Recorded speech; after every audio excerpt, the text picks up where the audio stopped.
Tell us what 12 you did years, with the documents. she hid her Top Gun I didn't past, do anything. until I an am F-22's innocent. SOS expect dragged us her to back believe into the that? sky. The You room can't felt authorize colder that the strike, moment she Admiral. stepped It's a in. war crime. A narrow I make the interrogation bay decisions steel here, table, Commander. fluorescent Stand down lights or humming face overhead, court-martial. walls The painted the eagle and same the dull number. gray It that matches the swallowed people insignia from the whole. crash site. She sat number down links without a directly word, to the Phoenix hands program. steady, We thought gaze all fixed records on were the empty destroyed. space in front of her. Commander, To everyone confirmed else in the launch in room, Sector Gamma. she looked like a Impact nobody trajectory in an old initiated. flight jacket. Just Execute another defense protocol washed-out immediately. technician. Just the quiet Intelligence woman who'd confirms the mopped rendezvous floors point on has been base and compromised. slipped through We need hallways revised like orders. background The mission noise. parameters The two remain officers unchanged. across from her Proceed as didn't planned, bother to Captain. hide their skepticism. Our mission One is leaned clear. back, arms Defend the crossed, skies, studying defend the her with the nation. bored arrogance of someone who Failure is believed he not had an already option. solved the case. The other flipped through a thin file, her file shaking his head as if disappointed by how ordinary it was. Neither of them noticed the way she breathed. Measured, controlled, almost military in its exactness. She didn't look up. She didn't shift in her seat. She just waited. Then the officer on the left snapped his fingers toward her arm. "Roll your sleeves down. No need for theatrics." She didn't respond. But when she reached to move the cuff, the overhead light caught a glimpse of ink on her forearm, a sharp-winged eagle, spread wide as if ready to launch. Beneath it, a small code burned into memory but erased from every modern roster. The room tightened. The officer holding her file froze mid-page. The woman at the back, silent until now, leaned forward as if her nerves had just been hit by a live wire. Wordless tension rippled through the air. The first officer cleared his throat, louder than he meant to. "Where did you get that tattoo?" No answer. He tried again, harsher this time. "That insignia doesn't exist anymore. It shouldn't exist at all." Still nothing. She only adjusted her sleeve back into place, slow and deliberate, as if the conversation didn't concern her at all.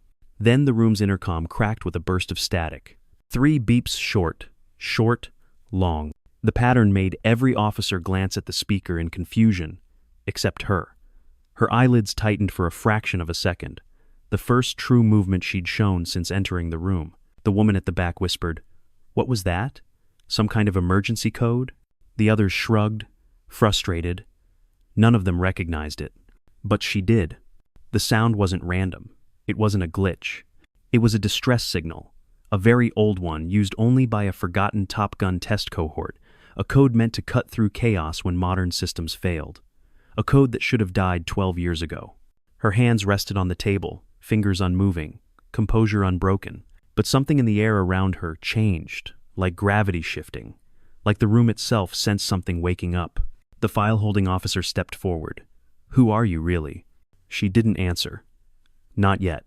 Because she had spent 12 silent years burying the truth beneath dust, routine, and anonymity. 12 years pretending she couldn't hear signals like that. 12 years, hiding from a sky that once demanded everything from her. And now, that sky was calling again. For years she had lived inside a rhythm so quiet and predictable that even the wind seemed to pass her by without notice. Every morning she walked the same gravel path toward the maintenance hangars, her boots landing with soft precision as if she were still moving in formation. The base staff rarely looked up when she passed because to them she was merely the woman who cleaned tools and logged equipment returns at the corner desk near the supply cage. She preferred it that way, letting days blur into each other until time felt like a long, gray corridor she could walk through without being seen. Her routine never changed, and that sameness became a shield that kept her anchored, while the world believed she had no past worth remembering. She moved with deliberate care, storing crates, wiping counters, and checking inventory with an efficiency that made some of the younger technicians quietly intimidated without understanding why. Whenever they tried to make small talk, she answered with short, neutral phrases that offered no entry point into her life, and no hint of who she had once been. They eventually learned to leave her alone, assuming she preferred silence because she lacked confidence rather than because she possessed too much discipline. There were always a few who mistook her quiet nature for weakness, especially the newer enlisted men who believed volume equaled authority and swagger equaled strength. One of them, a loud-mouthed crewman named Vickers, enjoyed cracking jokes at her expense whenever an audience gathered near the hangar doors. He often tossed wrenches across the table toward her or slapped paperwork down hard enough to echo just to see if she would flinch, which she never once did. His friends laughed each time he tried to bait her, convinced she stayed calm because she didn't know how to push back rather than because she chose not to. Despite their behavior, her hands always moved with the same steady rhythm, polishing a tool or checking a serial number as though their noise belonged to a distant world she no longer felt connected to. The older veterans on base sometimes paused to watch her work in that disciplined silence, sensing something familiar in the way she monitored the room's soundscape without ever turning her head. They recognized fragments of an old kind of professionalism, the type taught in programs that demanded perfection under pressure and punished hesitation more harshly than failure. Though none of them dared to say anything, a faint unease followed her like a shadow whenever those veterans happened to cross her path. That quiet pattern began to fracture months before the interrogation room incident, though no one understood the significance at the time. It started with small anomalies that only someone with trained instincts would notice, such as the faint hum of unfamiliar frequencies bleeding into base communications during weather shifts. She sometimes paused mid-task, when those distortions buzzed through her portable receiver, her eyes narrowing slightly, even as her hands continued working without pause. The younger technicians assumed she was simply sensitive to noise, but the truth was that those faint distortions carried signatures she had not heard since the final days of her former life.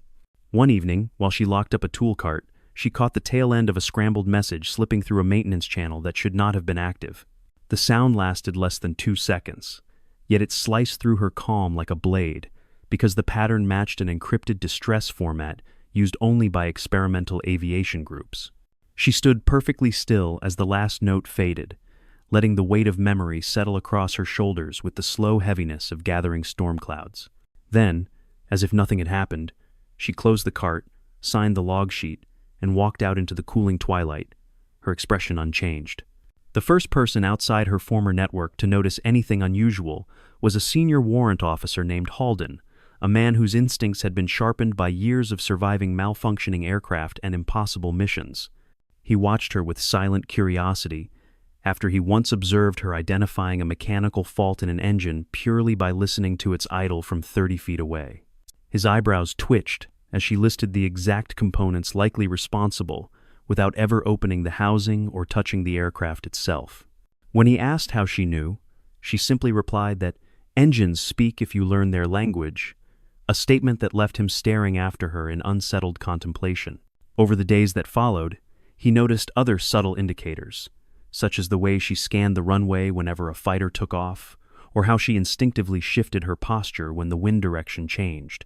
Small details accumulated until Halden felt certain she was not the person her unremarkable personnel file claimed her to be. His suspicions grew after he caught a glimpse of the ink on her arm as she reached for a container on a high shelf, though she quickly pulled her sleeve down before he could read it fully. The pressure around her presence slowly increased as more small signals drifted into communications later that month, each one carrying fragments of urgency that felt both foreign and intimately familiar. She responded to them only with a tightening of breath or a brief stillness before returning to her tasks, as if she were fighting a reflex buried deep inside her bones. Meanwhile, the officers on the base remained oblivious to the pattern, dismissing the anomalies as technical glitches or atmospheric interference, rather than signs of something far more consequential. Her quiet life continued collapsing in slow motion, pulled apart by threads she could no longer control and memories she could no longer silence. Every day she walked the same path to the hangar, yet the air seemed heavier and the sky seemed closer, pressing down on her with a weight she recognized from another lifetime. She tried to resist the pull, clinging to the routine she had crafted so carefully, but beneath that calm exterior, her instincts were waking with the steady inevitability of a rising tide.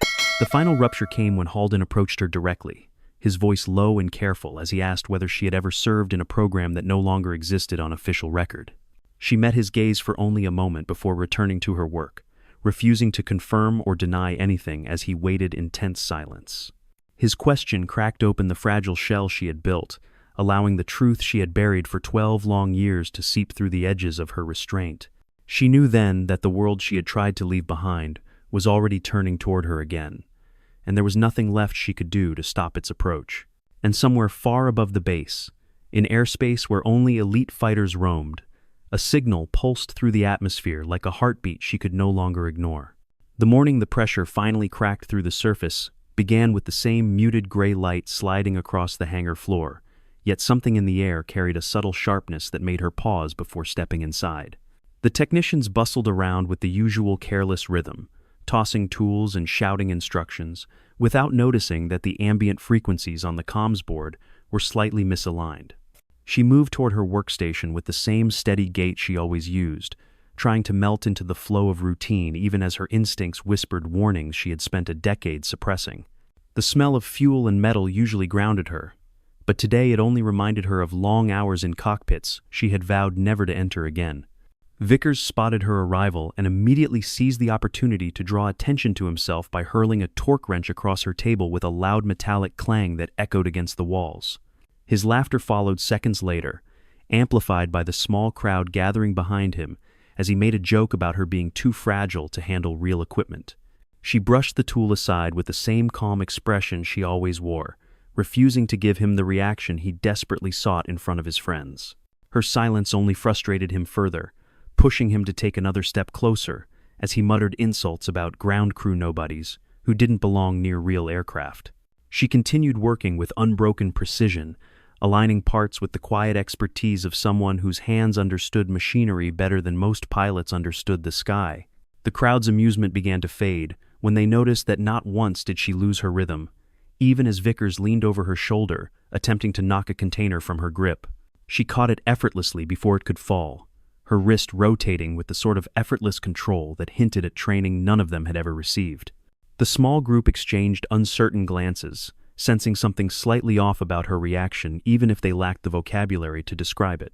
Before the tension could disperse, a sharp burst of interference hissed through the comms monitor mounted high on the hangar wall, causing several crew members to glance up in confusion. She remained the only one who registered the exact modulation shift, recognizing it instantly as the same low-frequency pattern she had heard during the earlier anomalies. Her breath steadied as she forced herself not to react visibly, yet her pulse betrayed her for a brief second as the coded distortion repeated once more before vanishing into static. Vickers noticed the flicker of change in her expression and smirked triumphantly, mistaking her momentary focus for fear rather than deep familiarity.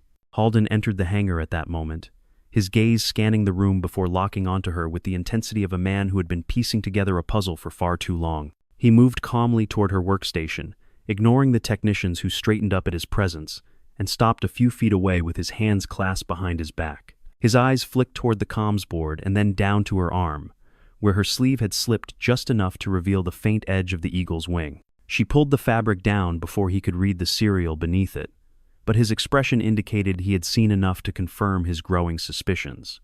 Vickers sensed the shift in the atmosphere and attempted to salvage his bravado by stepping between them, claiming she had been interfering with equipment she wasn't authorized to touch. Halden cut him off with a single raised hand that carried more authority than any shouted command, causing the younger man to stumble backward in sudden embarrassment. The surrounding technicians exchanged subtle looks, realizing that whatever Halden had noticed in her was not something to be ignored or dismissed as mere coincidence. Even the ambient noise seemed to quiet as he asked whether she had noticed anything strange in the interference that had just swept through the channel. She met his eyes for only a brief moment before returning to her task, choosing silence over an explanation that would raise far more questions than it could possibly answer.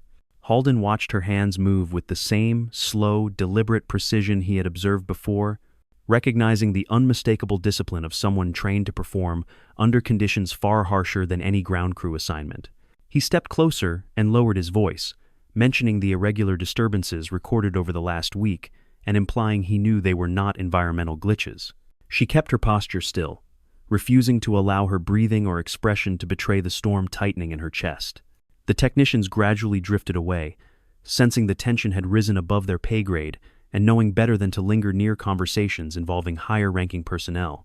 Vickers hesitated longer than the others, torn between indignation and fear, but finally retreated after Halden shot him a look that brooked no dissent. She continued working until the hangar felt almost empty, doing everything she could to preserve the illusion that she was unaffected by the scrutiny slowly converging on her. Yet her muscles remained taut beneath her jacket, and the faint tremor in the atmosphere told her another coded signal would likely strike the base before the day ended. Halden eventually stepped back, studying her in a silence thick with unasked questions, and remarked that sometimes people hide because the world refuses to let them be who they once were. His words lingered in the air like smoke, drifting between them with a weight she could not entirely ignore, though she forced herself to remain focused on her task. She felt the walls closing in around her life of anonymity as the coded pulses grew more frequent, each one reverberating through her bones like echoes from the past she had sworn never to revisit. Still, she held her position behind the tool bench, refusing to surrender even an inch of emotional ground. When Halden finally left the hangar, she allowed herself a single deep breath, attempting to steady the tremor inside her chest as the door clicked shut behind him. The fluorescent lights flickered for a moment, casting long shadows across the floor that seemed to stretch toward her like reminders of everything she had tried to bury. She turned back to the equipment, trying to steady her mind through the predictable rhythm of mechanical work, yet its familiar comfort could no longer drown out the rising hum she felt beneath the base itself. Something was moving toward her life with increasing speed, something she could neither outrun nor ignore any longer. As she secured the last component into place, another faint distortion pulsed through the radio system, carrying an unmistakable urgency that stole the warmth from the air around her. She closed her eyes briefly, feeling the weight of 12 silent years pressing against her ribs as the realization settled over her with the force of a descending aircraft. The coded signals were no longer warnings or ghosts from an abandoned program. They were calls for help issued in a language only a handful of people still remembered. And she knew with a clarity sharper than fear that someone out there, someone flying far above the clouds, was reaching for her across the distance. Her grip tightened around the edge of the table, steady but unyielding, as she accepted the truth she had tried so desperately to deny. The past she had buried was rising again with every coded pulse, and the quiet life she had built was already unraveling thread by thread beneath the weight of its return. The afternoon heat settled low across the base, pressing against the hangars with a heavy stillness that felt unnatural even to those untrained in the subtleties of military airspace. She sensed the tension long before the first alarm chirped, catching the faint static tremor moving through the comms architecture like a breath drawn too sharply to be ignored. The technicians continued their usual routines, unaware of the invisible pressure rippling overhead as she placed a hand on the metal rail beside her, feeling vibrations that had no mechanical source. Something was shifting above the coastline, something vast and troubled, and its presence lingered in the air, like a storm waiting for the moment to break. The distortion finally hit with a clearer frequency, cutting through the operational channel in a long, low pulse that carried a signature she had not heard since the final days of her classified unit. Her breath tightened as she recognized the exact modulation pattern, one used only in contingency scenarios where aircraft were compromised mid-flight and conventional systems had already failed. The sound lasted barely 2 seconds, yet it carved through her composure with surgical precision because she understood not only the code itself, but the desperation embedded within its pacing. She closed her eyes briefly, allowing the meaning to settle against her ribs like a memory returning far sooner than she was prepared to receive. As the static faded, Halden stormed back into the hangar with a determined stride that signaled his earlier suspicions had hardened into something sharper. His eyes swept across the technicians before landing on her, with an intensity that suggested he already knew she had deciphered the signal long before anyone else. He called her name in a tone that brokered no refusal, yet she kept her posture steady, refusing to let the rising unease betray her internal understanding of what the signal truly implied. The technicians watched with growing curiosity, sensing an unspoken current between them but lacking the context to grasp its magnitude. Halden demanded to know whether she had noticed the interference, and the silence she offered in return only aggravated the pressure forming between them. He stepped closer, lowering his voice as he asked if she had any knowledge of legacy distress codes predating the modern encrypted matrix. She continued aligning tools with deliberate precision, her movements steady despite the fact that her heartbeat hammered against her sternum like a trapped engine fighting ignition. Halden's jaw clenched as he insisted that the base's radar team had flagged the anomaly as not environmental, a phrase that sent a subtle shiver down her spine despite her best efforts to remain unreadable. The technicians backed away instinctively as officers from the operations wing hurried into the hangar, signaling that the disturbance had escalated far beyond a minor communications issue. Voices crackled from handheld radios, reporting erratic telemetry from a fighter somewhere along the training corridor, though specifics were withheld as the chain of command scrambled for clarity. She listened to every clipped transmission with a focus sharpened by years she had spent pretending she no longer possessed the capability to understand such messages. Each fragment of information confirmed her growing suspicion that the fighter in distress was attempting to use a code abandoned after her unit disappeared from official record. Halden finally ordered her to follow him to the operations center, insisting that her repeated proximity to these anomalies was too suspicious to ignore. She hesitated only for a moment before falling into step behind him, her breathing steady as they moved through the corridors humming with confused personnel. The fluorescent lights overhead flickered intermittently, casting long shadows that pressed against the walls like silent specters rising from a forgotten past. Every footstep felt heavier than the last, as if the building itself recognized her return to a place she had sworn never to occupy again. When they reached the operations bay, the room erupted in a swirl of officers, exchanging rapid-fire updates while screens displayed erratic readings streaming from an unidentified aircraft struggling to maintain altitude. The air hummed with a mixture of panic and disbelief as experts attempted to decipher the failing telemetry, unaware that the code they dismissed as corrupted data was in fact a precise emergency signal designed for pilots trained under programs erased from modern doctrine. Her gaze drifted toward the main monitor, tracing the distressed aircraft's path with the muscle memory of someone who had flown emergency routes more times than she wished to remember. Halden watched her eyes track the pattern with an accuracy no ordinary technician should possess, and the realization hardened his expression into something close to alarm. He asked her directly what the signal meant, but she remained silent, knowing that answering would unravel a truth she had kept buried for 12 long years. Another officer stepped forward, impatient and suspicious, demanding to know why she understood more than she was willing to admit. The room seemed to constrict around her as the weight of their expectations pressed inward, tightening the space between her restraint and their growing desperation for answers. The next pulse hit harder, louder, and far more desperate than before, sending a ripple of unease through everyone in the bay. It cut through the audio systems with a clarity that silenced every conversation, forcing officers to turn toward the speakers in collective confusion. She inhaled deeply, recognizing the shift in pacing a subtle alteration meant to communicate imminent loss of control and the need for immediate intervention.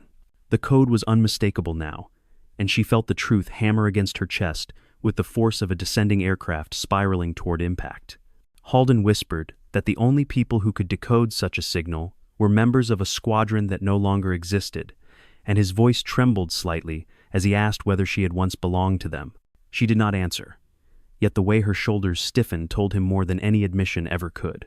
The officers exchanged glances heavy with tension, their suspicions forming a silent verdict even before the commanding officer arrived to demand an explanation for her presence. She stood calmly amid the rising storm, her quiet composure clashing with the volatile energy building in the room. The commanding officer ordered her to accompany him immediately, insisting that the interrogation wing was the only appropriate place to determine her connection to the unfolding crisis. She followed without resistance, her gaze lingering momentarily on the trembling signal displayed across the monitor. As she walked away, she felt the weight of 12 years collapsing into a single tightening thread, its end pulling her back toward everything she had tried to escape. The officers' voices faded behind her, replaced by the low hum of the corridor lights that flickered as though recognizing the return of someone they once knew. By the time she entered the interrogation room, the air felt charged with an electric tension that pressed low against her lungs, reminding her of the tight cockpit spaces she had once commanded with unwavering precision. She took her seat without a word, the faint echo of the distress signal still thrumming inside her chest like a heartbeat that refused to be silenced. The officers circled her with questions they believed were theirs to ask, unaware that the sky itself had already summoned her long before they dragged her into that cold, gray room. And somewhere far above the base, the distressed fighter continued its silent plea, sending signals into a world that no longer remembered how to answer them except for her. The interrogation room held its cold breath as she sat perfectly still, allowing the sterile light to paint faint reflections across the metal table that separated her from the officers studying her every movement. Their questions came sharpened with impatience, each one delivered with the clipped tone of men convinced they were circling a simple truth rather than a labyrinth built from 12 years of silence. She answered none of them, maintaining a calm so precise it felt rehearsed, though no training manual in their world taught anyone how to remain unmoved under scrutiny this intense. Every measured inhale she took seemed to frustrate them further, as if her composure threatened their sense of authority in a way words never could. The lead investigator leaned closer, demanding to know whether she recognized the emergency signal intercepted earlier, insisting that her reaction in the operations bay had been far too informed to dismiss as coincidence. She kept her gaze low, letting his accusation hang in the stale air between them until it lost some of its heat and sank into unease. His colleague slammed a file onto the table, its thinness highlighting the absence of any real information about her past beyond the carefully constructed facade she had built after disappearing from her former life. Their frustration grew as they realized the more they pressed, the more her silence revealed the depth of what they did not know. The room vibrated faintly as another coded pulse reverberated through the base's comms infrastructure, slipping into the interrogation wing with a quiet urgency that only she seemed able to interpret. Her fingers tightened slightly against the underside of the table, a reflex she controlled before it could betray her understanding of the message embedded within the static-laced cadence. The officers exchanged uneasy glances when the sound faded, suddenly aware that the timing of the anomaly felt too deliberate to ignore. She knew exactly what the altered pattern meant, yet she also understood the consequences of acknowledging it in front of men who believed they held every answer worth possessing. Moments later, the door swung open with a force that cut through the oppressive quiet, revealing Halden standing in the entrance with an expression carved from shock and a dawning recognition he could no longer suppress. He ignored the investigator's irritation as he stepped inside, his eyes fixed solely on her with the regard of someone finally piecing together a truth both extraordinary and deeply unsettling. The officers demanded to know why he had barged into an active inquiry, but he silenced them with a firmness that suggested the conversation happening here was no longer under their control. She watched him calmly, though beneath the surface her pulse shifted with the inevitability of a tide finally breaking against shore. Halden approached the table slowly, studying her with a depth of attention that made the air feel heavier, as if the walls themselves were leaning closer to hear what might be said next. He mentioned the legacy code again, this time speaking not as an officer seeking facts, but as a man remembering something long buried beneath official secrecy. His voice trembled slightly as he explained that he had once witnessed a similar signal during a catastrophic event involving a classified squadron that disappeared under circumstances never released to the public. The investigators dismissed his claim as outdated rumor, yet Halden continued, describing the unmistakable timing sequence identical to the pulse that had echoed across the base only moments earlier. She lowered her head just enough to cast a shadow across her eyes, hiding the flicker of memory that passed through them like a ghost pressed suddenly against the inside of her mind. Halden caught the shift, despite her careful control, and his breath stilled, as though he were seeing a figure from a story he had long been told was impossible. He recalled the symbol associated with that lost unit, a winged emblem rarely seen and believed destroyed, and the investigators paused when he described its shape with surprising precision. Their skepticism wavered further when he glanced toward her sleeve, a movement subtle yet heavy with implication that made the room tighten into a single, breathless moment. The lead investigator demanded that she reveal her arm again, insisting that any refusal would be considered obstruction, though his voice betrayed a faint tremor he could not fully disguise. She lifted her sleeve with steady deliberation, exposing just enough of the inked eagle's wing to send a jolt of disbelief through every officer present. The silence that followed stretched thick and unbroken, creating a vacuum where authority temporarily lost its footing and reality felt suspended by a single thread. Halden stepped closer, whispering that the last recorded pilot bearing that insignia had been declared missing, presumed dead, during an incident no one was ever allowed to speak of again. Her eyes finally lifted to meet his, revealing a depth of exhaustion and restrained power that made him recoil slightly, as if he had just looked into the center of a storm disguised as a quiet woman for far too many years. She said nothing, yet the acknowledgement in her gaze was enough to confirm every suspicion he had refused to voice until this moment.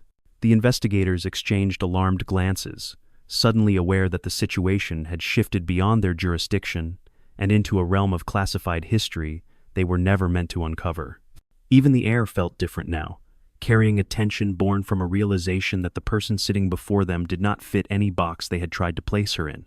Halden asked whether she was willing to confirm her identity, though his tone carried more reverence than interrogation, as if he already knew the answer but needed to hear the silence that followed.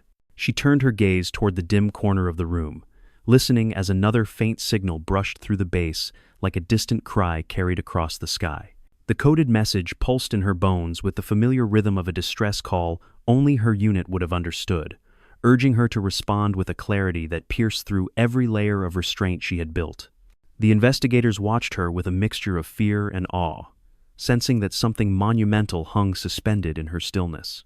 When she finally looked back at them, her expression carried the weight of someone who had once operated at an altitude far above their understanding, and had returned only because fate had dragged her downward. She didn't confirm her identity with words, because she knew some truths held more power in silence than in speech, especially when myths were not meant to walk back into the world of the living. Yet her steady gaze delivered the message they needed far more effectively than any spoken admission could, dissolving the last traces of doubt from their collective disbelief. The room exhaled slowly, as though awakening to the realization that they were standing in the presence of someone their world had forgotten but their skies had never truly released. And while the officers struggled to process the implications of the silent revelation before them, another coded pulse began to rise through the base's communications network, clearer and more urgent than all the signals that had come before.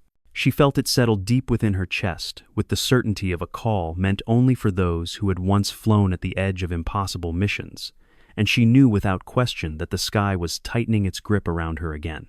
The interrogation room offered no protection from the truth pulling her upward, and as the signal continued to echo, she understood that her past was no longer content to remain buried beneath 12 years of quiet survival. The next signal struck the base with a clarity that shattered whatever doubt remained in the minds of the officers surrounding her, carrying a tone so urgent that even those unfamiliar with its origin felt a cold tremor gather at the base of their spines. The comms panel in the hallway outside the interrogation room flickered under the strain, emitting a low metallic distortion that made every conversation in the vicinity fall abruptly silent. The investigators exchanged unsettled glances, suddenly aware that the coded pulse did not behave like a malfunction, but like a deliberate message, seeking a very specific receiver. She felt the familiar rhythm settle into her bones, precise and heavy, as though the sky itself were pressing a hand against her back and urging her to stand. Halden moved toward the table with renewed urgency, his expression shifting from curiosity to alarm as he recognized the escalating pattern in the encoded distress. He insisted that they bring her to the operations wing immediately, arguing that her silence was no longer a barrier but a warning that something beyond their control had taken shape. The lead investigator protested, citing protocol and classification thresholds, but Halden cut through the tension with a sentence that chilled the entire room. "She's not the threat here the aircraft sending that signal is." The words hung motionless in the air, creating a gravity so palpable that even the most skeptical officer felt its pull. Without waiting for permission, Halden called the command center through the panel beside the door, speaking in a clipped tone reserved for crises that threatened more than reputations. The commanding officer's voice crackled through the speaker, strained with a mixture of frustration and confusion, as he demanded an immediate update on the interrogation. Halden simply replied that the situation had moved beyond interrogation and into emergency response, a statement that made the supervising agent stiffen despite lacking the full context necessary to understand its implications. She remained seated through the escalating argument, her posture unmoving, though each pulse of the coded signal tightened its hold on her with a familiarity she could no longer deny. A sudden hush swept across the hallway as a group of senior officers approached, their boots striking the floor with the clipped rhythm of people accustomed to issuing orders that carried immediate consequences. They entered the interrogation room with the practiced precision of those who had spent decades navigating military crises, yet their movements faltered when their eyes met hers. The silence deepened further when Halden informed them that the distress signal matched a long-discontinued emergency protocol reserved for pilots flying experimental aircraft in high-risk zones. Several officers stiffened at the revelation, sensing the shadow of a history they had been trained to disregard as rumor or classified myth. One of the senior officers asked her directly whether she recognized the pattern, though his voice carried more caution than accusation, revealing his fear that the answer might reshape everything they believed they understood. She held his gaze for several seconds, allowing the quiet between them to stretch until the entire room leaned into it like a single breath caught in collective anticipation. When she finally looked away, the officer exhaled sharply, interpreting her silence, not as refusal but as confirmation weighted with memories she had no intention of sharing. The room shifted subtly after that moment, as though the balance of power had tilted towards someone they had not expected to obey. The command staff decided that she would be escorted to the operations floor, whether she volunteered information or not, convinced that withholding her insight could place the entire airspace at risk. She rose from the chair with the same controlled grace she had maintained throughout the interrogation, her movements slow enough to telegraph caution yet precise enough to betray the training she had kept buried beneath 12 years of anonymity. The officers standing near the doorway instinctively straightened, unsure whether they were reacting to her presence or to the unspoken hierarchy that seemed to awaken in the room around her. She did not acknowledge their shift in demeanor, focusing instead on the muted hum of the distress signal still echoing through the base's systems. As they escorted her down the corridor, she noticed subtle changes that confirmed the base had transitioned into crisis mode: clipped radio conversations, tightened patrol routes, and the faint tremor of urgency vibrating beneath every passing step. The lights overhead dimmed momentarily as systems rerouted power towards surveillance and emergency communication channels, casting long shadows that stretched across the walls, like reminders of an old world reaching into the present. She walked calmly between two officers who could not decide whether they were guarding her or following her lead, and she felt the familiar weight of responsibility gather across her shoulders with a heaviness she had once worn like armor. When they entered the operations center, the air crackled with frantic energy as analysts attempted to stabilize the incoming telemetry from the unidentified aircraft. Screens showed erratic altitude oscillations, pressure anomalies, and intermittent life support fluctuations, suggesting the pilot was fighting both equipment failure and extreme physical strain. The room fell briefly silent when she stepped inside, as though every person present recognized, if only instinctively, that the quiet woman standing before them carried knowledge no database or training module could provide. She approached the main console with steady steps, her eyes scanning the cascading data streams with the fluid comprehension of someone reading a language her body had never forgotten. The technicians watched in stunned silence as her expression darkened at a particular sequence in the telemetry. A subtle shift that signaled the aircraft was minutes away from total systems collapse. Halden moved to her side, his voice low as he asked whether she understood what the pilot was attempting to communicate, though he already sensed the answer buried beneath her control. She finally spoke for the first time since entering the operations floor, her voice quiet yet so precise that every person nearby leaned closer to catch each syllable. She simply stated that the pilot was not asking for general assistance, but for unit-specific extraction guidance, a phrase that sent a cold wave through the command staff. The commanding officer demanded clarification, but she offered only the minimal explanation necessary, knowing the deeper truth would unravel into questions none of them were ready to confront. Her voice carried the calm authority of someone who had guided aircraft through crises far worse than the one unfolding on the screens, and that tone alone forced the surrounding officers to reconsider every assumption they had made about her. The room tightened once more as another distorted pulse echoed through the speakers, this time forming a sequence that only 3 people in the building could interpret: Halden, herself, and the sky that refused to let her disappear.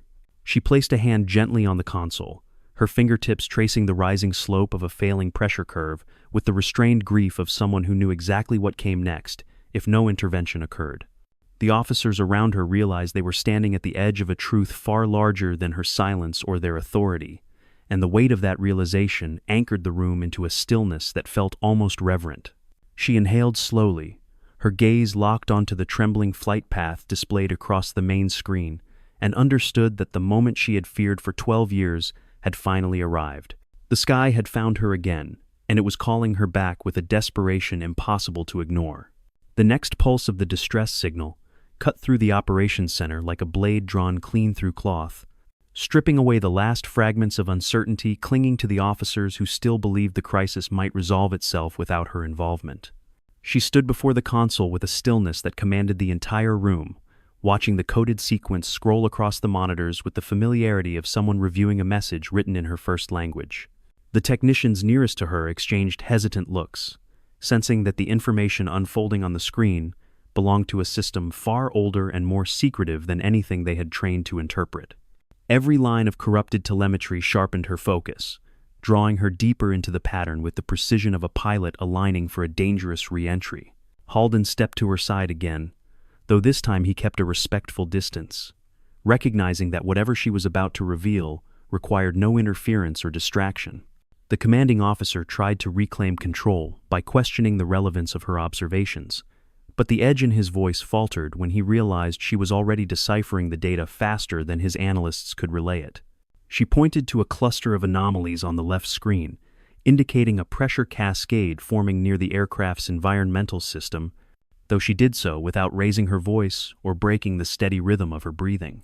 Her analysis was so precise that even the most skeptical technician felt a shiver crawl up his spine as he recognized each statement matched the telemetry almost too perfectly. The distress sequence pulsed again, this time with a longer gap between the final two beats, signaling that the pilot's oxygen levels were dropping at a rate the onboard systems could no longer regulate. She traced the pulse pattern with her eyes alone, her expression tightening slightly, as she realized the signal had transitioned from a standard emergency request to a unit-specific fallback protocol reserved for situations nearing catastrophic failure. The room began to swell with tension as officers crowded closer to the displays, trying to decipher what was happening, yet every attempt they made dissolved into confusion against the complexity of the encoded transmission. Her calm presence remained the only stable point in the chaos, drawing attention from every corner of the operations center. Halden asked her whether the pilot was attempting to reroute manual oxygen control, and she nodded once before explaining that the timing of the pulse indicated the pilot's motor functions were already beginning to deteriorate. Her words landed with the force of a weight dropped from height, causing several officers to stiffen as they realized the gravity of the situation unfolding far above them. She continued speaking with quiet authority, outlining the exact sequence the pilot was attempting to execute despite the failing system, and her description matched the telemetry with such granular accuracy that the lead analyst stepped back in stunned disbelief. It became impossible for anyone to dismiss her insight as luck or coincidence. The commanding officer tried to issue new instructions, but his words faltered when the signal pulsed a fourth time, with a tone so distorted it sounded almost like a plea. She lifted her head at the sound, recognizing the altered cadence as the last stage of the fallback protocol, a stage reserved for pilots who believed they had less than 90 seconds of functional control remaining. The room froze, and the officers stared at her as though she were the only person capable of deciphering the final meaning.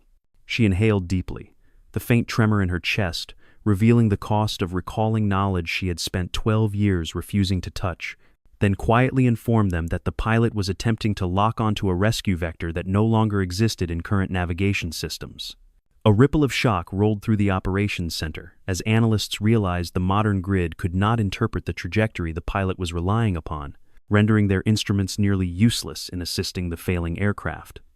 She stepped forward, her fingertips gliding across the console as she highlighted the outdated coordinates the pilot was using, coordinates only known to a handful of aviators trained under the same program she once belonged to. Halden's eyes widened as he understood that she was not merely familiar with the signal, she was one of the few people on Earth who could respond to it. The commanding officer stared at her in disbelief, before finally asking how she knew those vectors, but she ignored the question, focusing instead on calculating the pilot's remaining margin for error. The technicians watched in silent awe as she reconstructed the extraction sequence directly from memory, her voice steady even as the telemetry grew increasingly unstable. She directed the analysts to overlay the old trajectory onto the modern grid, adjusting the coordinates by hand with a precision that left no room for misinterpretation.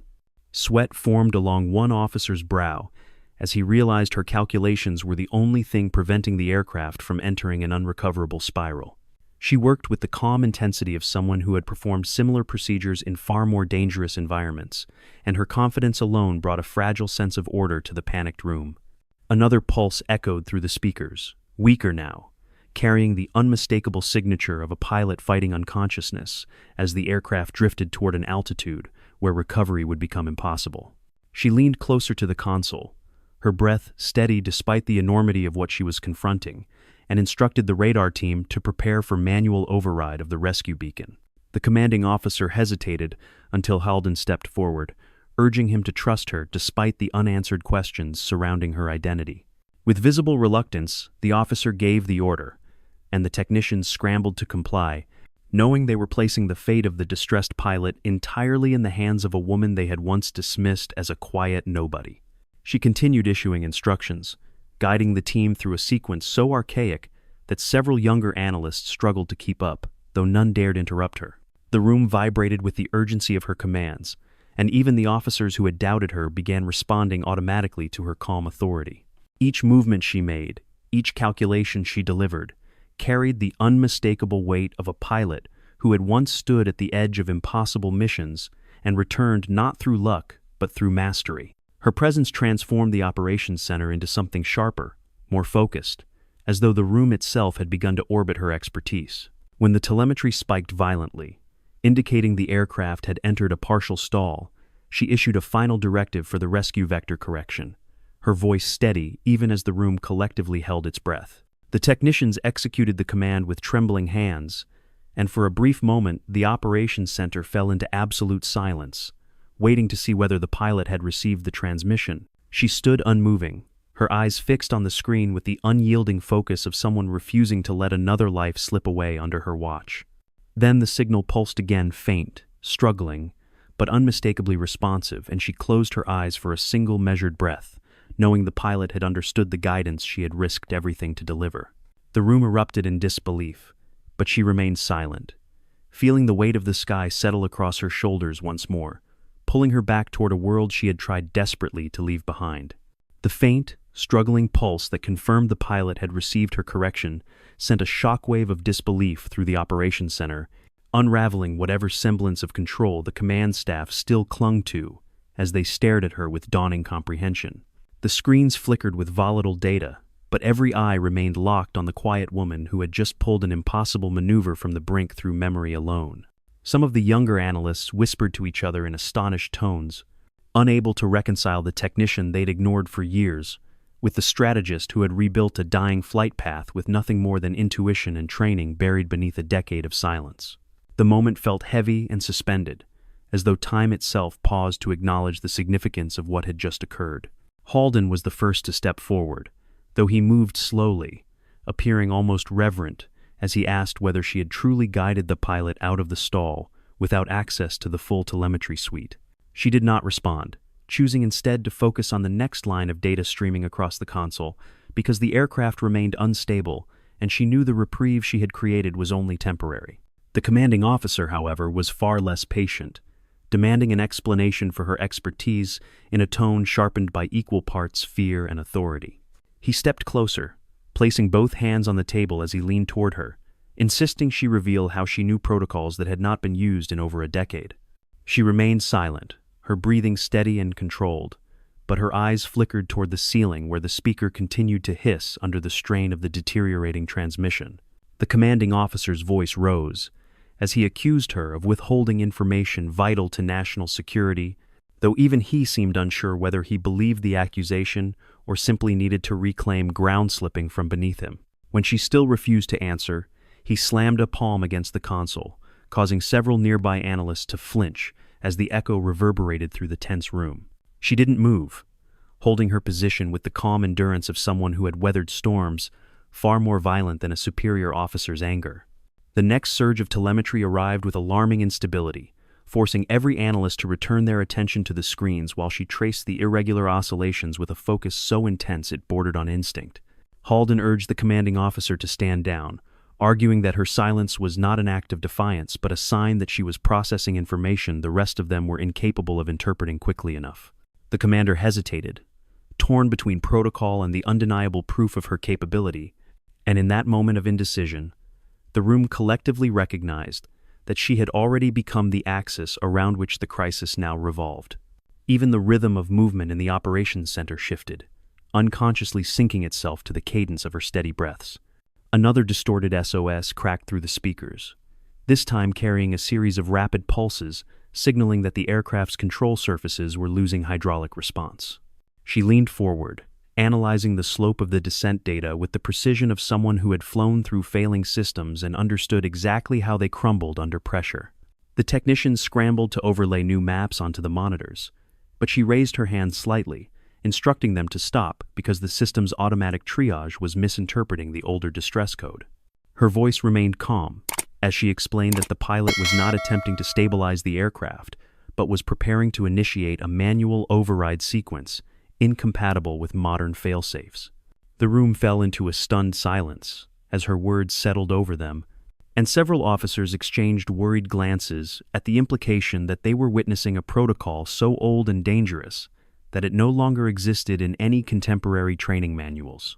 Halden asked her how she had recognized the sequence so quickly, but she only pressed her palm lightly against the edge of the console, grounding herself in the familiar feel of cold metal beneath her fingertips. The commanding officer repeated his demand for her identity, this time quieter, tinged with a mixture of fear and respect that had not been present before. She inhaled slowly, her chest rising with the weight of truths she had buried beneath layers of anonymity for 12 long years. When she finally spoke, her voice carried a clarity that cut through the tension like a blade sliding from its sheath, steady and stripped of hesitation. She told them that the maneuver the pilot was attempting was one she had executed during a classified emergency drill known only to the top echelon of an experimental training program that no longer appeared in official records. The words struck the operations center like a thunderclap, sending murmurs rippling across the room as analysts tried to reconcile what she had admitted with the fragments of rumor they had heard throughout their careers. Halden's face hardened with understanding, while the commanding officer's expression shifted from suspicion to disbelief as he realized he was standing inches from someone who should not, by any formal documentation, exist.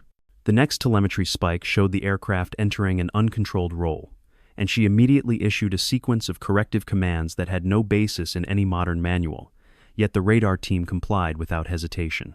She guided them through the counter-roll vector with a calm authority that silenced the entire room, her voice steady even as the aircraft's altitude dropped at an alarming rate.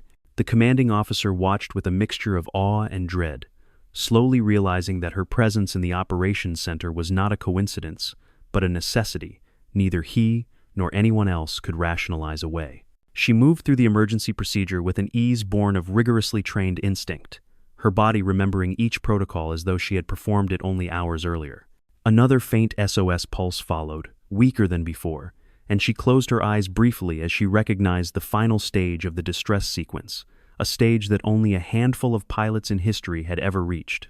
When she opened her eyes again, something in her expression had shifted, hardening into a resolve that radiated through the operations center with a force that made every officer straighten unconsciously.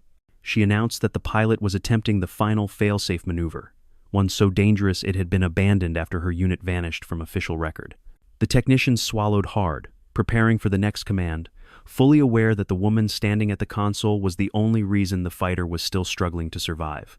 The room remained suspended in breathless anticipation as she leaned over the console, reading the trembling telemetry with the quiet certainty of a seasoned aviator confronting a storm no one else could navigate. She issued her final directive for the sequence correction, her voice low yet unwavering, carrying the authority of someone who had once flown at altitudes where human limits dissolved into instinct and precision. And as the operations center scrambled to execute her command, every person present understood that the sky had not simply called her back, it had cornered her with a truth she could no longer hide, revealing her not as a technician or a ghost of the past, but as the one person capable of answering a signal meant only for her. The operations center felt unnaturally still as the last directive left her lips, settling over the room with a gravity that made every officer instinctively lower their voices and straighten their posture. The trembling numbers on the monitors reflected a crisis teetering on the edge of irreversible collapse, yet the eyes of the command staff remained fixed on her, as though the aircraft's fate hinged less on the instrumentation and more on the quiet authority in her voice. She did not look at them, focusing instead on the telemetry stream, where each uneven spike carried the heavy cadence of a fighter pilot, slipping closer to the point of no return. The air around her seemed charged with an almost electric tension, the kind that precedes a revelation too powerful to contain for much longer. Halden stepped closer, watching her trace the data with a familiarity that stirred something deep within his memory, something he had long dismissed as rumor whispered in training halls by instructors who claimed to have seen legends rise and vanish without explanation. He opened his mouth to speak, but hesitated when he saw the commanding officer enter the operations center, with a rigidity that suggested he had been summoned by whispers, moving far quicker than any formal report. The commander's eyes swept across the room before locking onto her with an expression carved from disbelief, recognition, and a dawning fear that the world he knew was about to tilt irrevocably off its axis. She continued monitoring the stream without glancing in his direction, as though she already understood why he had come. The commander approached slowly, each step weighted with the hesitation of a man stepping toward a ghost he had sworn would never return. His gaze dropped to her hand resting calmly on the console, then drifted to the sleeve she had pushed up earlier, revealing the faint but unmistakable ink of a winged insignia few living officers had ever seen outside classified debriefs. The color drained from his face as he reached toward her forearm with a trembling hand, stopping short of touching the fabric as though afraid the contact might confirm the impossible truth forming in his mind. She lifted her arm without resistance, rolling the sleeve back just enough for the full insignia to catch the harsh fluorescent light overhead. A ripple ran through the room as conversations halted mid-sentence. Keyboards fell silent, and monitors became nothing more than flickering blue reflections in the widening eyes of every analyst present. The commander exhaled in a slow, unsteady breath, whispering that he had last seen that insignia 12 years ago, during a classified ceremony whose records had been sealed and buried beneath layers of security clearances most officers would never reach. His voice cracked when he added that the unit to which that insignia belonged had been presumed lost after an incident so catastrophic. The military had quietly erased its existence rather than admit the scale of the failure. She did not respond, but the subtle tightening of her jaw confirmed the memories she had spent years trying to suffocate beneath anonymity. Halden asked the commander whether he was absolutely certain of his recognition, but the older man shook his head with a kind of reverent disbelief, insisting that no one could forget the emblem worn only by pilots who had survived the most brutal training gauntlet in the history of aerial combat. Several younger officers exchanged confused glances, having only heard fragments of the squadron's legend stories, told with the hushed awe reserved for figures whose deeds bordered on myth rather than documented military record.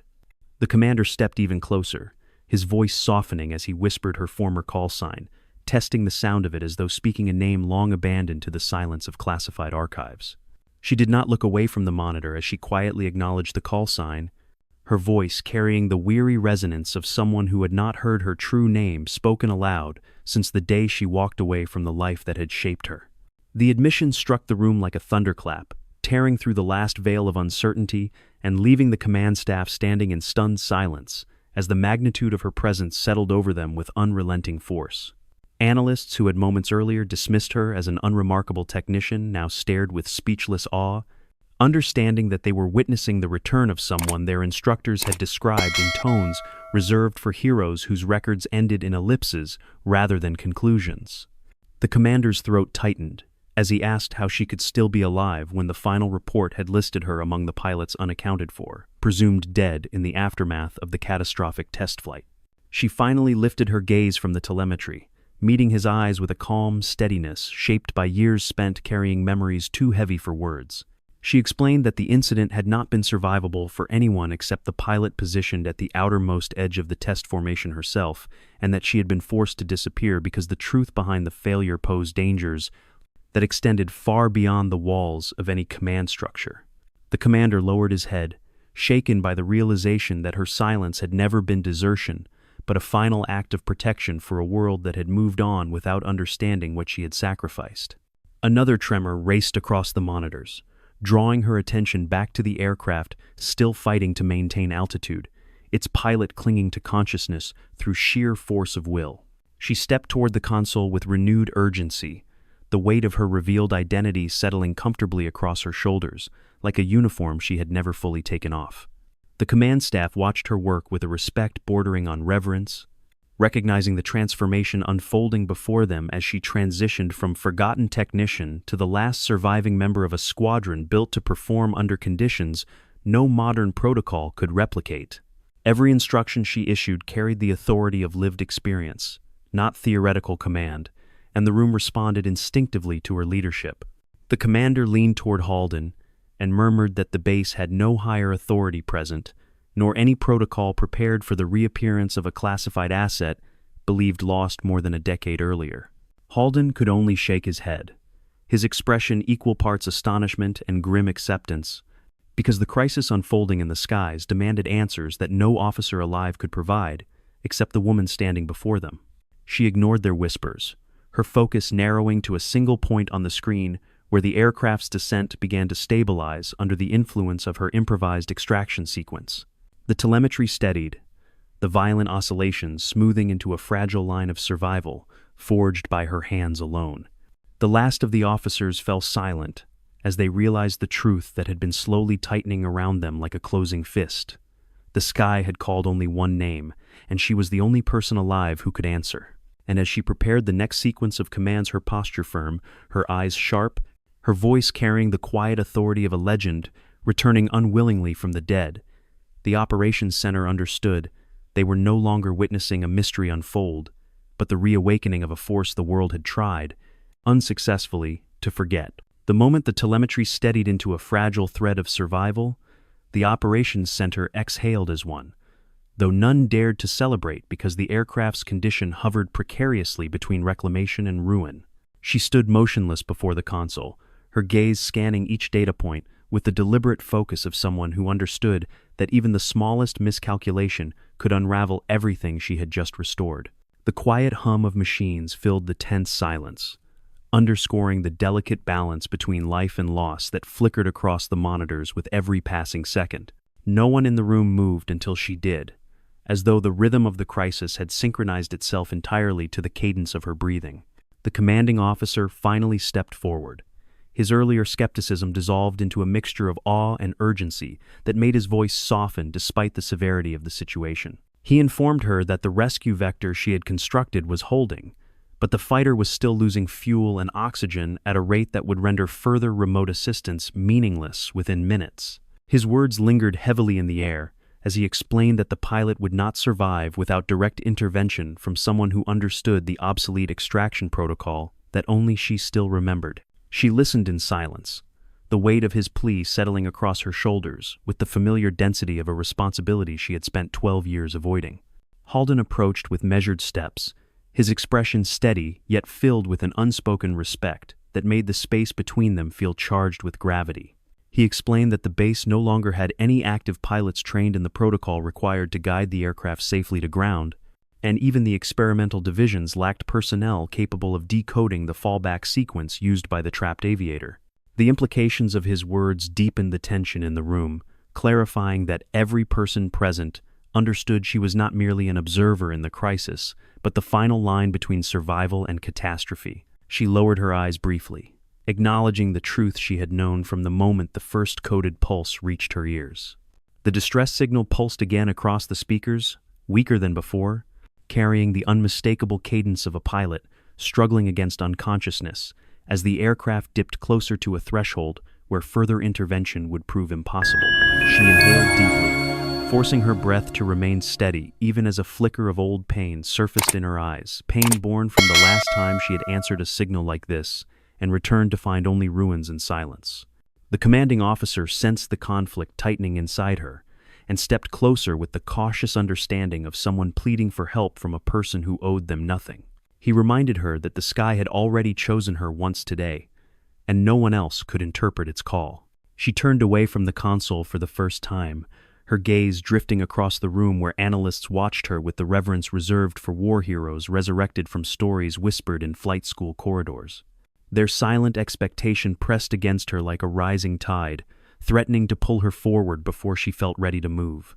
Halden's voice broke through the tension with quiet conviction as he reminded her that the training she once endured was not designed for self-preservation, but for moments exactly like this, moments when one pilot's survival depended entirely on another's willingness to carry the burden.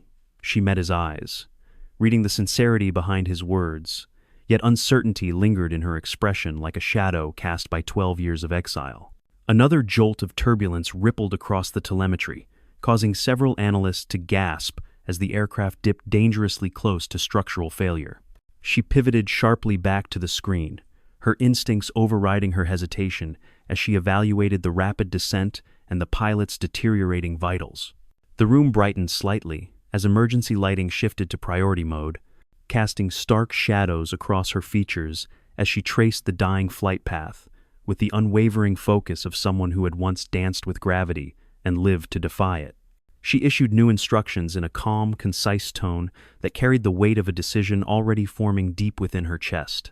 The commanding officer moved beside her, speaking with a solemn intensity, as he explained that the base had prepared an interceptor equipped with a secondary command module capable of projecting the extraction sequence manually. He paused, before adding that the interceptor would require a pilot with exact familiarity of the obsolete protocol, and only one such pilot remained alive within their reach.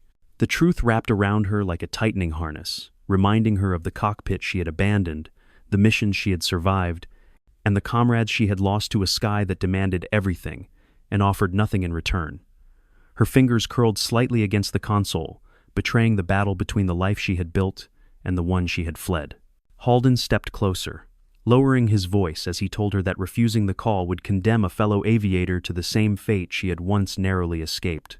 His words carried no accusation, only the painful clarity of someone who understood the cost of answering and the consequences of turning away.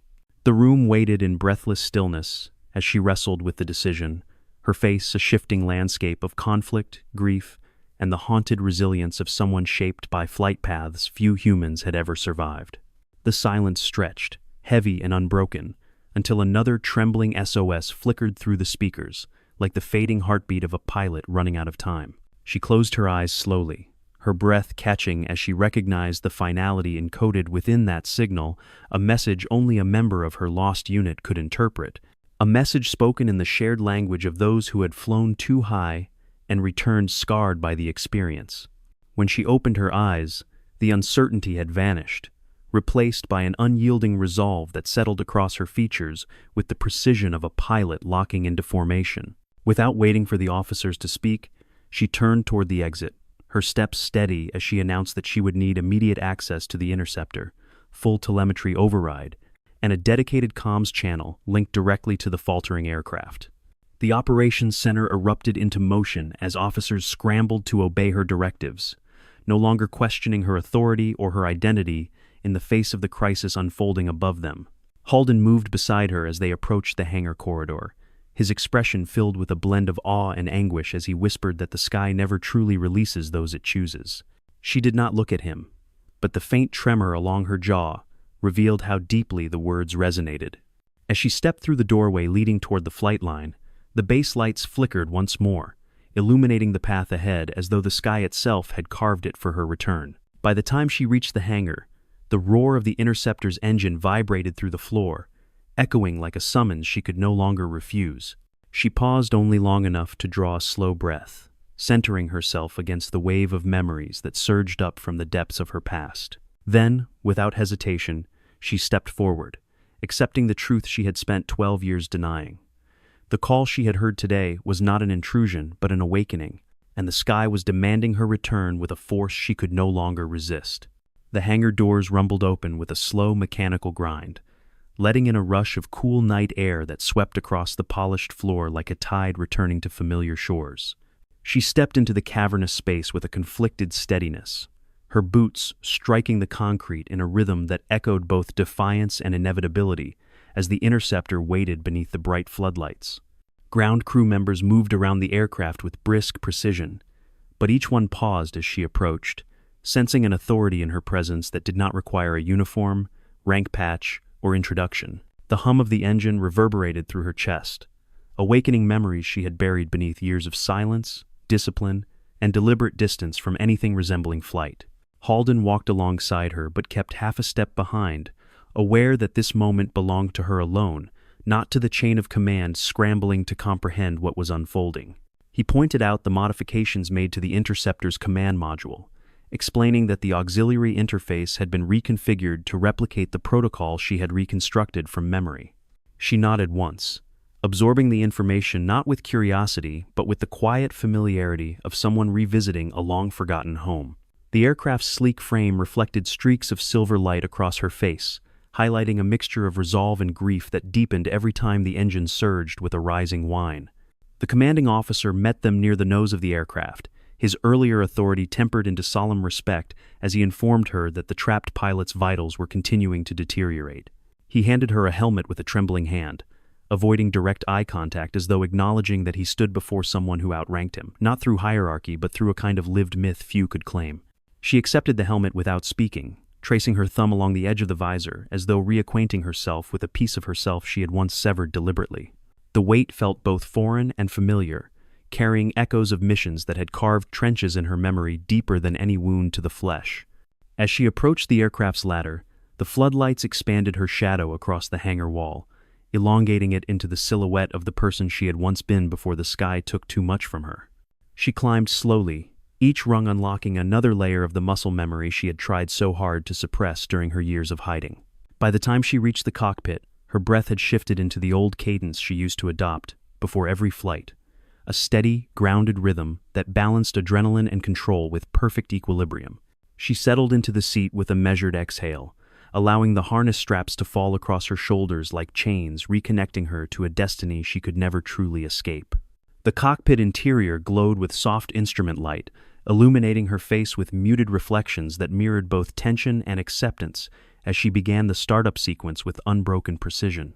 Her fingers glided across the controls with an instinctive certainty that made the observing mechanics exchange stunned glances, realizing she had not lost a single motion despite 12 years away from any aircraft of this caliber. Switch by switch, she reanimated the machine with movements so fluid they resembled choreography, each gesture syncing her heartbeat with the rising hum of the engine. A quiet calm descended over her as the systems activated, enveloping her in the familiar cocoon of metal, vibration, and purpose that had once defined her existence. Halden's voice crackled softly through the internal comm, steady yet tinged with emotion, as he informed her that telemetry from the distressed aircraft continued to destabilize.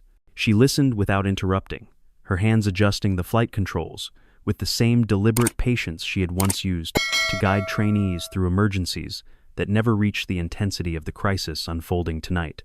When he hesitated, uncertain whether to speak the rest, she finished the sentence for him, stating that the pilot had less than 3 minutes before the oxygen deficit would cause irreversible damage. Her voice carried no hesitation, only the kind of clarity shaped by years of navigating life or death thresholds in skies that punished hesitation without mercy. The engine roared to full power as she completed the pre-flight checks, filling the hangar with a thunder that vibrated through every rib of the building and every bone in her body. She closed her eyes for a single breath, allowing the resonance to settle into the parts of her that had gone dormant during her years of hiding, then opened them with a quiet determination that cut through any lingering doubt. The flight officer below gave her the final clearance signal, stepping back with the reverence granted only to those witnessing a legend return to the role they had been born to fill. She eased her hand onto the throttle, feeling the familiar surge of adrenaline coiling through her limbs like an old companion greeting her after a long separation. As the aircraft rolled toward the runway, the base's emergency lights reflected across the canopy, creating fleeting shadows that rippled like whispered echoes of her former squadron. She steadied her breathing, allowing the tension inside her chest to crystallize into the focused intensity she once wielded with unmatched precision. The runway stretched ahead like a path carved directly from her past, illuminated by guiding lights that shimmered faintly in the night air, as though beckoning her toward the sky that had never truly released its claim on her. Every second mattered now, and every movement she made carried the weight of the pilot fighting for life above the coastline. When the aircraft aligned with the center line, she tightened her grip on the throttle, her mind settling into the familiar clarity that defined her during missions where the boundary between survival and catastrophe was measured in inches. The speakers crackled with a faint echo of the fighter's deteriorating distress signal, and she angled her head slightly, listening with the unerring focus of someone who could read meaning in patterns too subtle for ordinary ears. The final clearance came through the comms, its tone almost reverential as the tower signaled that the sky was hers once more. She pushed the throttle forward with deliberate force, feeling the interceptor surge beneath her as the runway lights blurred into streaks of white and gold racing past the canopy. The pressure pinned her back into the seat, yet she embraced the force with the steady resolve of a pilot returning to the element that had shaped every part of her identity. As the wheels lifted from the ground and the aircraft climbed into open air, she allowed herself a single whispered acknowledgement of the truth she had resisted for 12 long years. Once the sky calls you by name, it never stops asking you to answer. And tonight, she was answering. The night opened around her as the interceptor cut through the darkened air, engines humming with a controlled ferocity that vibrated through her bones like an echo from a life she had once sworn never to reclaim. She ascended steadily, reading the turbulence with the unerring intuition of someone who understood the texture of the wind as intimately as her own pulse. The distressed fighter appeared on her radar as a trembling heartbeat, flickering weakly against the vast sweep of sky that threatened to swallow it whole. She steadied her breath, aligning her trajectory with the faltering signal, while the extractor interface synchronized with the obsolete protocol only she still remembered how to command. The pilot's ragged transmission filtered through the comms, carrying the disjointed breaths of someone drifting dangerously close to unconsciousness, yet still fighting to stay tethered to the living world. She spoke to him with a calm firmness that cut through the static, guiding him toward the adapted rescue vector in a voice crafted from every hour she had spent surviving the impossible. He responded weakly, but his aircraft began to stabilize under her direction, its descent slowing into a fragile glide that balanced precariously between control and collapse. She adjusted her altitude to match his, flying in close formation with the precision of a shadow reclaiming its original shape.